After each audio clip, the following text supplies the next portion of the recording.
हमारे देश में भारत सरकार ने नागरिकता कानून लागू किया है, जिसकी हमें बहुत बहुत बहुत ज्यादा खुशी है। वकील भाई डॉक्टर AP सिंह को बहुत बहुत बधाई देती हूँ और उनकी मेहनत रंग लाई है और हमारी नागरिकता की भी अड़चनें जल्दी समाप्त हो जाएंगी। सीमा हैदर, वो सीमा हैदर जो मोहब्बत के साथ 7 समुंदर तो नहीं लेकिन 2 देश की सीमाएं लाकर चली आई।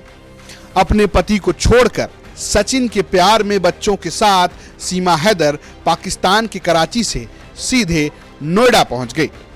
लेकिन हाय रे सीमा हैदर का प्यार के सामने भारतीय कानून ने मोर्चा खोल दिया। सवाल ये कि प्यार तो ठीक है लेकिन बिना नागरिकता भारत में रहेंगी कैसे। इस बीच केंद्र की नरेंद्र मोदी सरकार ने नागरिकता संशोधन अधिनियम यानी CAA का नोटिफिकेशन जारी कर दिया, यानी वो कानून जिसके तहत मुसलमानों को छोड़कर पाकिस्तान, बांग्लादेश और अफगानिस्तान से आए अन्य अल्पसंख्यकों को देश की नागरिकता दी जाए। जैसे ही CAA लागू होने की खबर सामने आई, सीमा हैदर खुशी से झूम उठी। जय श्री राम के साथ ही साथ मोदी योगी के भी उद्घोष करने लगी और ये भी दावा कर दिया कि बस कुछ समय में ही उनकी नागरिकता का मामला सुलझ जाएगा। हमारे देश में भारत सरकार ने नागरिकता कानून लागू किया है, जिसकी हमें बहुत बहुत बहुत ज्यादा खुशी है।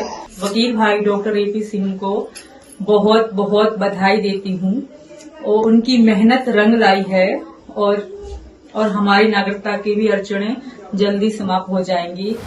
लेकिन बड़ा सवाल ये खड़ा हो रहा है कि एक तो सीमा हैदर 2014 के बाद भारत आई हैं। दूसरा बड़ा सवाल ये कि उन्होंने भले ही सचिन मीणा से शादी की हो लेकिन पाकिस्तान में उनका धर्म मुस्लिम है।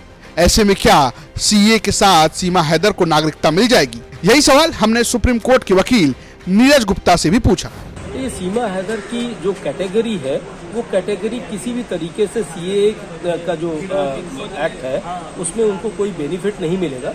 उसके 2 कारण है। एक तो कारण ये है कि जो CAA की एप्लीकेबिलिटी है वो 2014 के पहले के लोगों के लिए होगी और दूसरी ये है कि जो CAA एप्लीकेबल होता है वो नॉन मुस्लिम्स के लिए, जिसमें 6 कैटेगरी 6 कास्ट को इंक्लूड करा है, हिंदू, सिख, बुद्धिस्ट, जैन और मुस्लिम और पारसी। तो इसमें इन्होंने शादी कर ली, एक तो वैलिड वीजा नहीं है, शादी कर ली, शादी करने का कोई फायदा मिलेगा इनको? शादी करने का फायदा उनको मिल सकता था अगर वो प्रॉपर तरीके से जो सिटीजनशिप एक्ट है उसके अंतर्गत अप्लाई करते। लेकिन कोई बिना परमिशन के अगर इंडिया में एंटर करता है और वो अरेस्ट हो रहा है तो वो ऑथोराइज नहीं है इंडिया में रहने के लिए, या वो इलीगल इमिग्रेंट ही माना जाएगा और उसको उसकी तरीके से ट्रीट करना। तो आखिर ऐसे में सीमा हैदर जैसे लोगों के लिए डिपोर्ट करना ही एक उपाय फिलहाल के कानून में नजर आता है। देखिए, आज के समय में उसको डिपोर्ट ही करना पड़ेगा और जो प्राविधान है उसके बाद वो अप्लाई कर सकती है अपनी मैरिज के बेसिस पर कि मैं मैरिड हूँ एक इंडियन के साथ। अगर वो मैरिज वैलिड है क्योंकि वो ऑलरेडी मैरिड है और बच्चे हैं उसके। अगर वो मैरिज वैसे भी वो मैरिज भी वैलिड नहीं होगी जैसा कि है, क्योंकि हिंदू मैरिज में एक्ट में अगर उसका पति जिंदा है और वो ऑलरेडी मैरिड है तो सेकेंड मैरिज प्रोवाइडेड नहीं है।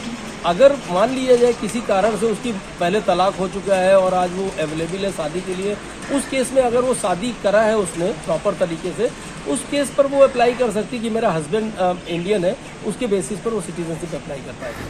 फिलहाल CAA तो सीमा हैदर पर लागू नहीं होता है लेकिन उनके वकील AP सिंह कैसे नागरिकता दिलाएंगे ये देखना बड़ा दिलचस्प होगा। दिल्ली से संजय शर्मा के साथ ब्यूरो रिपोर्ट UP तक।